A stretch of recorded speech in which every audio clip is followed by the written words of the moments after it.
استغفر استغفر لا إله إلا الله استغفر لا إله إلا الله الحمد لله.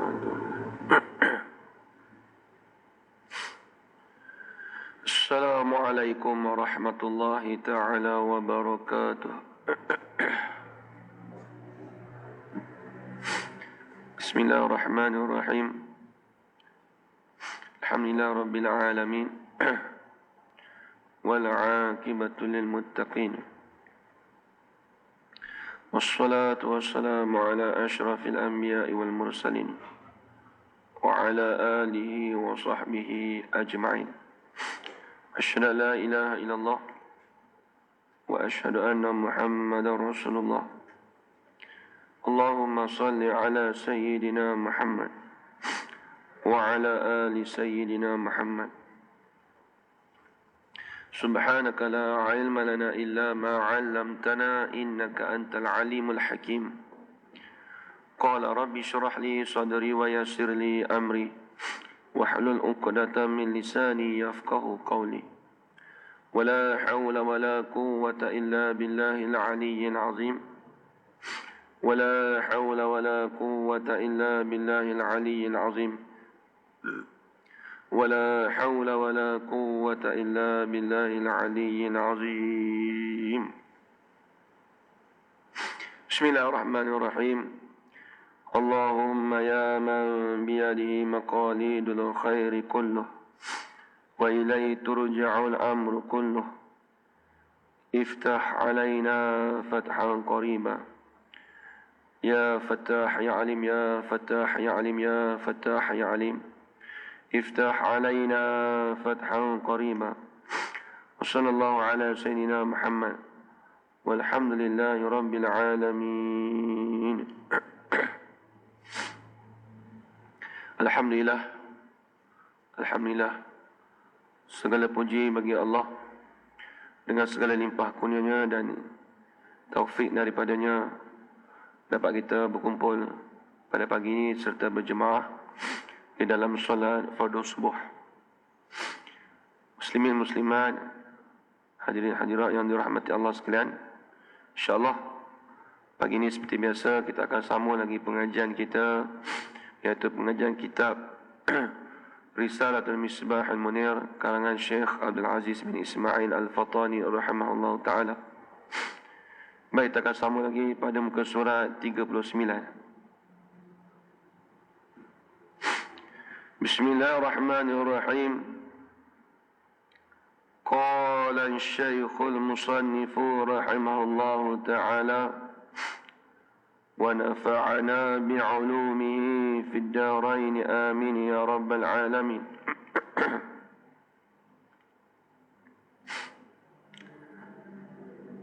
Dan wajib i'tiqad pula bahawasanya Nabi kita Nabi Muhammad sallallahu alaihi wasallam dibawa berjalan malam daripada Mekah. Ini setengah daripada perkara i'tiqad yang wajib kita percaya, wajib kita yakin di dalam hati kita bahawasanya Nabi kita tu diperjalankan, yakni dibawa berjalan, dibawa berjalan malam daripada Mekah. Baik. Kata musannif, dan wajib i'tiqad pula, ni wajib kita berpegang di dalam hati pula bahawasanya Nabi kita Muhammad sallallahu alaihi wasallam kata dia bahawa Nabi kita Muhammad sallallahu alaihi wasallam dibawa. Bila sebut dibawa di sini, siapa yang membawa Nabi? Iaitu Jibril alaihi salam. Iaitu Jibril alaihi salam yang membawa Nabi berjalan malam daripada Mekah kepada Baitul Maqdis. Itulah yang kita panggil Isra. Daripada kita panggil Isra. Daripada Mekah ke Baitul Maqdis. Sebab itulah pada ketika waktu Nabi kita Nabi Muhammad sallallahu alaihi wasallam apabila dia balik tu, Dia terus cerita pada sahabat dia. Sahabat Nabi yang terus percaya dengan ceritaan Nabi itu, iaitu Sayyidina Abu Bakar As-Siddiq radhiyallahu anhu. Dialah orang yang mula-mula percaya sekali. Sayyidina Abu Bakar ni, apa Nabi sebut dia terus percaya 100%. Sebab tu dia gelar As-Siddiq. Satu gelaran Sayyidina Abu Bakar tu digelaran As-Siddiq, orang yang paling benar. Kalau belajar bahasa Arab tu As-Siddiq dia panggil sifat musyabbahah, orang yang paling benar. Sebab tu dia Shadiq, Siddiq ni orang yang paling benar. Mana dia tu dia paling percaya sekali, orang yang paling percaya sekali. Bila Nabi cerita kata Nabi balik daripada perjalanan Isra' dan Mi'raj, Nabi cerita pada Sayyidina Abu Bakar, Sayyidina Abu Bakar terus percaya. Sebab tu gelaran Sayyidina Abu Bakar tu dia gelar As-Siddiq. Kata Nabi Muhammad sallallahu alaihi wasallam, sekiranya kalau nak timbangkan iman Abu Bakar dengan umat, semuanya, nescaya iman Abu Bakar itu terlebih berat daripada semuanya. Nak kata besarnya iman Abu Bakar dengan semuanya. Sayyidina Abu Bakar ni, kata Nabi, jikalau nak timbangkan imannya dengan iman umat kesemuanya, nescaya berat lagi iman Abu Bakar itu terlebih berat daripada kesemuanya. Itulah Sayyidina Abu Bakar. Baik. Jadi pada malam tu dia kata dibawa jalan, iaitu Sayyidina Jibril alaihissalam berjalan malam, dipanggil Isra' daripada Mekah. Satu Isra' tu dipanggil berjalan malam. Dia tak sama dengan Masya, Yamshi. Isra' ni khusus untuk perjalanan malam. Ada setengah orang dia ingat Isra' ni tak kira berjalan, siang hari pun panggil Isra'. Tak. Isra' ni khusus pada berjalan malam. Kalau dalam masa Arab ni, Isra' tu berjalan malam. Berjalan ni ada banyak. Yamshi pun berjalan juga, tapi bukan Yamshi berjalan waktu malam. Hanya semata-mata berjalan dengan berjalan saja. Kata dia daripada Mekah ke Baitul Maqdis. Baitul Maqdis di Palestin. Dan daripada Baitul Maqdis kepada langit yang 7. Jadi dia ikut step sebelum tu, bukan terus ke langit 7. Nabi naik pada langit pertama, langit kedua, langit ketiga, langit keempat, sampai ke langit ke-7. Dan kepada Siratul Muntaha. Siratul Muntaha ni lah kita panggil pokok bidara, sidrah. Dipanggil pokok bidara. Sebab itulah disebut dalam kitab lain, Sidratul Muntaha tu iaitu pohon kayu bidara di atas langit yang ke-7. Maka sebab dinamakan Muntaha kerana yang naik itu berhenti padanya. Sebab tu panggil Muntaha. Kata ulama, sebab apa dinamakan Muntaha? Kerana orang yang menaik itu berhenti pada dia.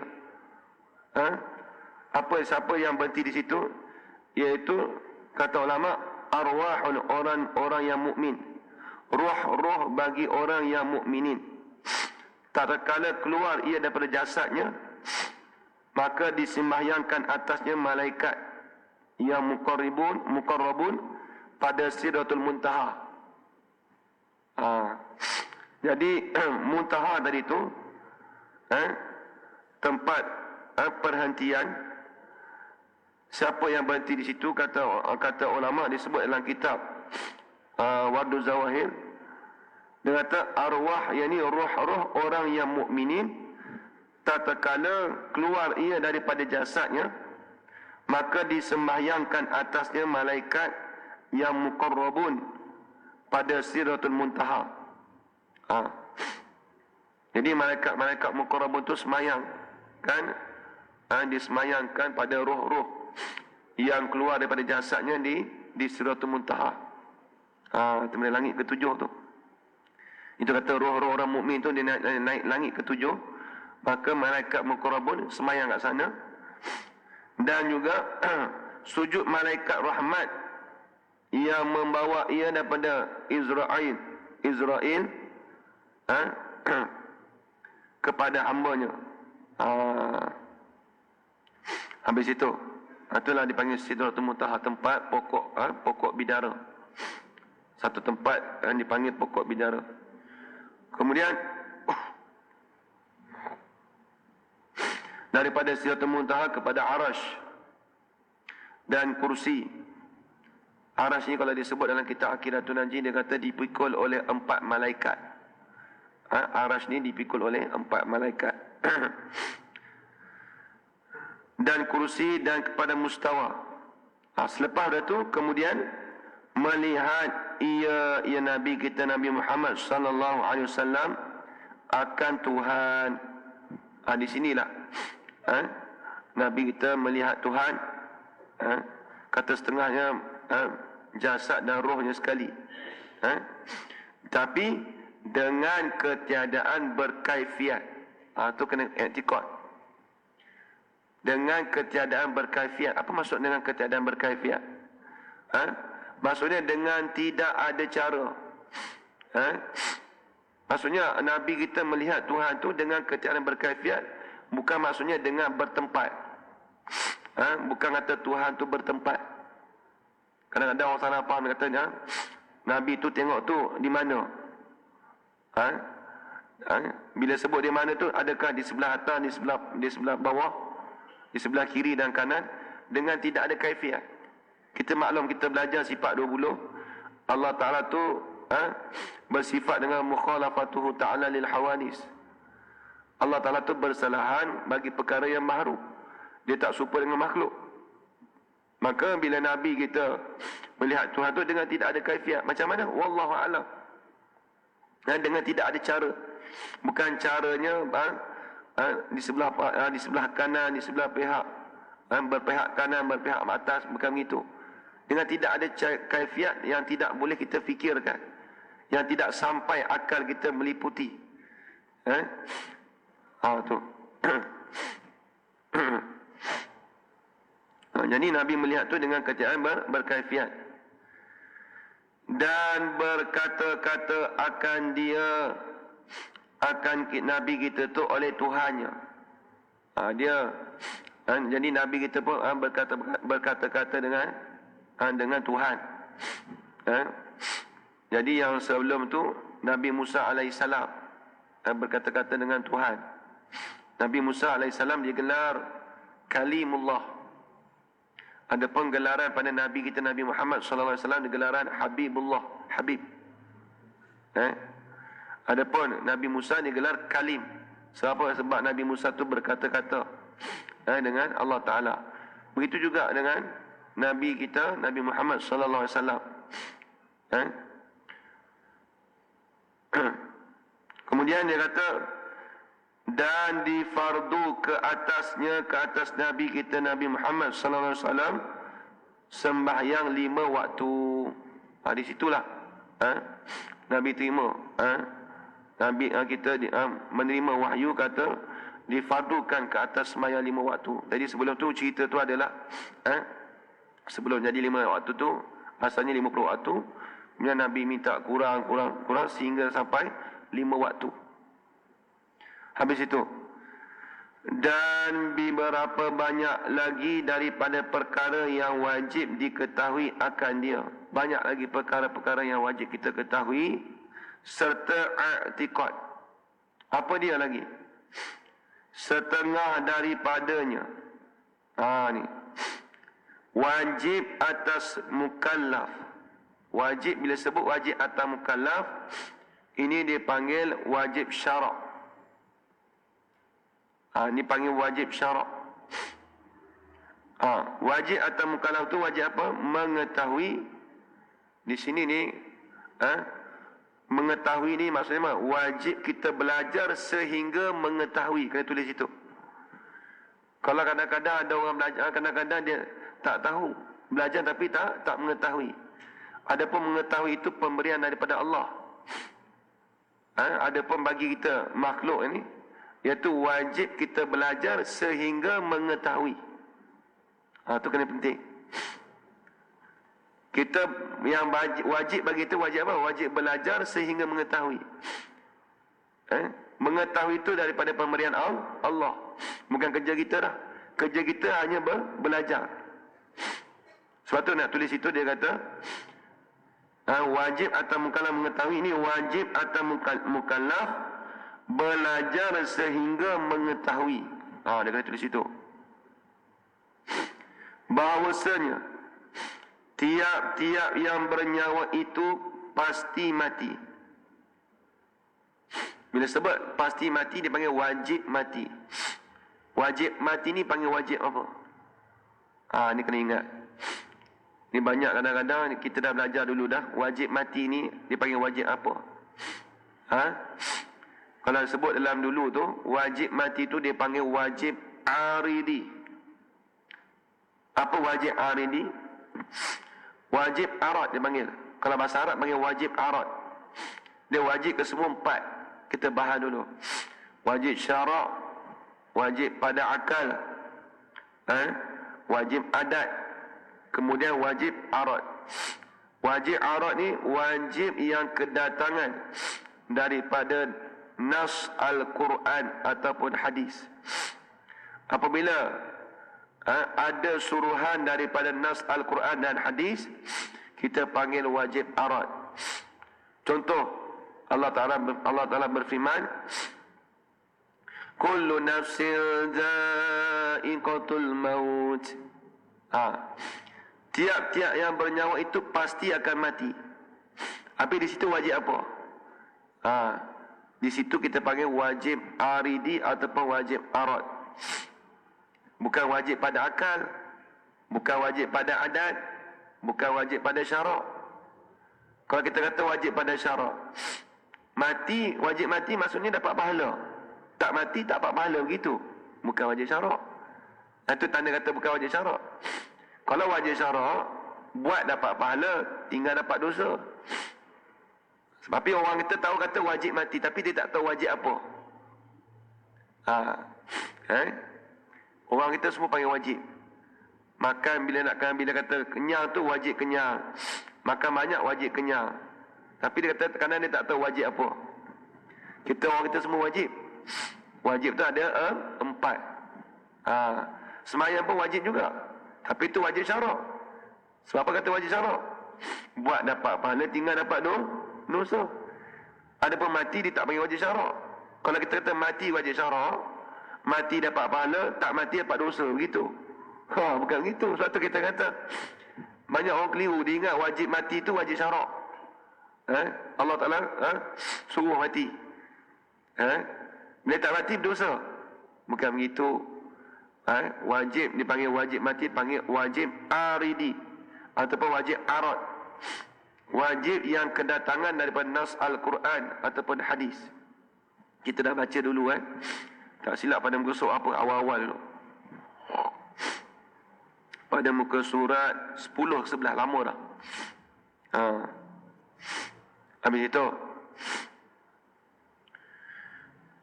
Jadi setengah pada i'tiqad yang kita tu, bahawasanya tiap-tiap yang bernyawa itu pasti mati. Itu kita wajib kena i'tiqad. Wajib kita berpegang dalam hati.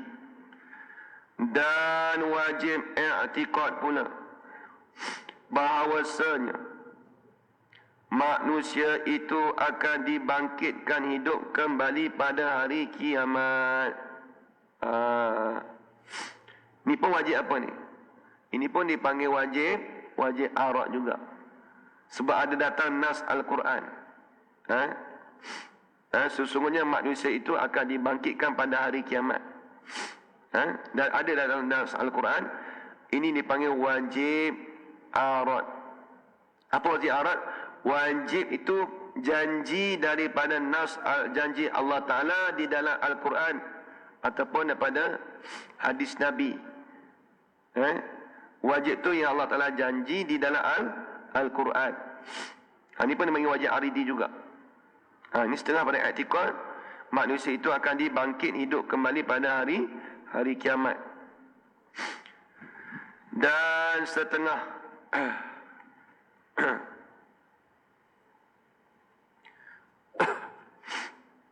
dan setengah daripadanya ini masalah ruh, bukan.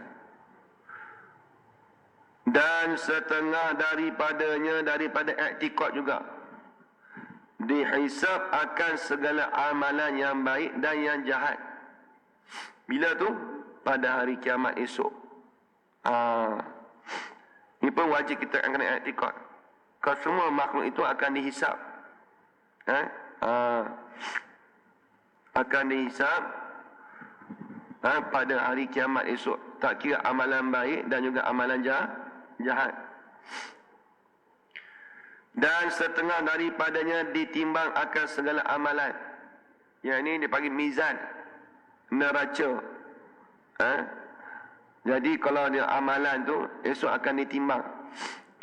Itu yang kita panggil mizan. Kita panggil mizan situ. Dan setengah daripadanya daripada i'tiqad pula wajib i'tiqad bahawasanya lalu sekalian manusia itu di atas jambatan siratul mustaqim. Apa dia? Dia ni kata setengah ulama, sirat tu bukan sirat yang lurus. Dia berliku-liku. Kata setengahnya berliku-liku.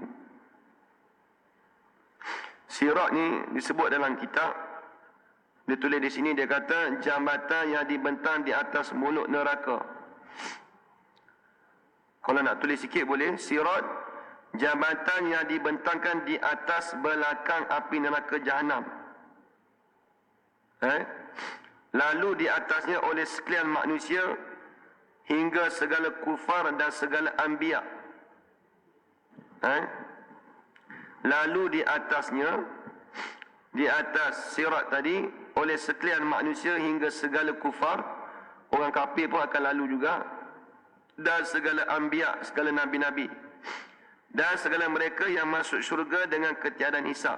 Ada juga yang segala mereka itu yang masuk syurga dengan ketiadaan hisab. Tu esok di sirat dipanggil titian kepada syurga ataupun kepada neraka. Situ, habis itu. Itu setengah pada i'tiqad. Dan setengah daripadanya syurga dan neraka. Dia kalau sebelum tu lagi, selepas latihan sirat tu, kalau sebut dalam kitab lain dia kata, dan bahawasanya segala mukminin datang minum mereka itu daripada haud. Dia kena ada cerita tu dulu. Sebelum selepas belajar atas sirat tu, disebut dalam kitab yang lain, bahawasanya segala mukminin datang minum mereka itu daripada haud. Apa haud? Iaitu artinya kolam Nabi kita Muhammad sallallahu alaihi wasallam. Kita panggil haud. Bagi orang mukmin tu dia akan minum air di dalam haud, iaitu kolam Nabi kita Muhammad sallallahu alaihi wasallam. Habis itu, itu setengah daripadanya. Kemudian dan setengah daripadanya daripada syurga, setengah daripada kita i'tiqad juga, iaitu syurga. Ini wajib kita percaya. Beriman bahawasanya syurga itu sebenar. Tulis itu. Beriman bahawasanya syurga itu sebenar. Dan telah ada ia sekarang ini.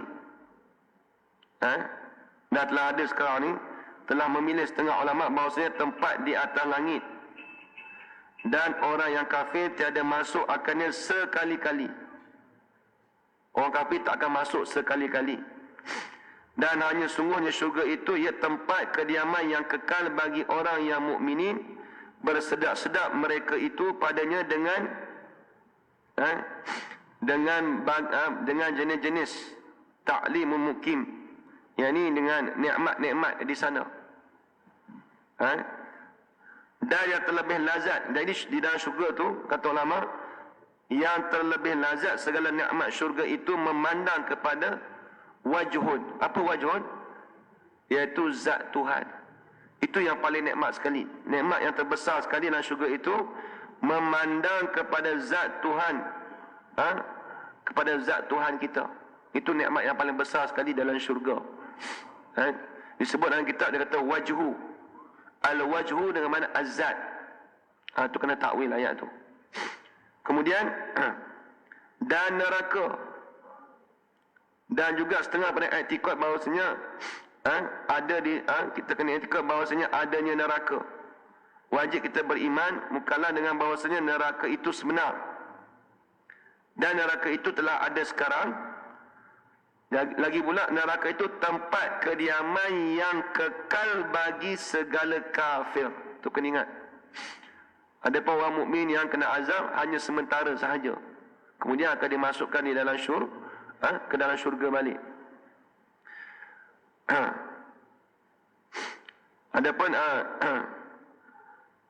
Adapun kalau orang mukmin tidak kekal di dalam neraka. Yang kekal hanya bagi orang kafir keseluruhannya. Habis itu.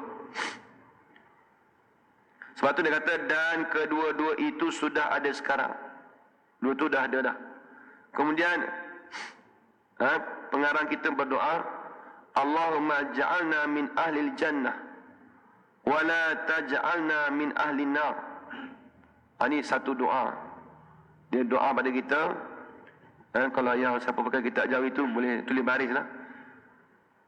Allahumma ja'alna, ya Allah ya Tuhan kami, kau jadikanlah kami daripada ahli syurga, wala taj'alna min ahli nar, dan jangan engkau jadikan ke atas kami daripada ahli neraka. Amin ya rabbal alamin. Dan lain-lain lagi. Banyak lagi perkara-perkara yang wajib, setengah daripada syafaat.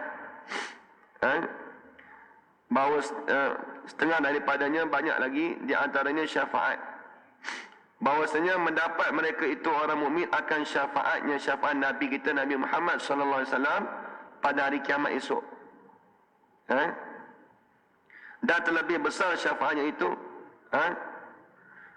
lagi pula terlebih besar syafaat kita, syafaat Nabi kita Nabi Muhammad sallallahu alaihi wasallam dipanggil syafaatul kubra.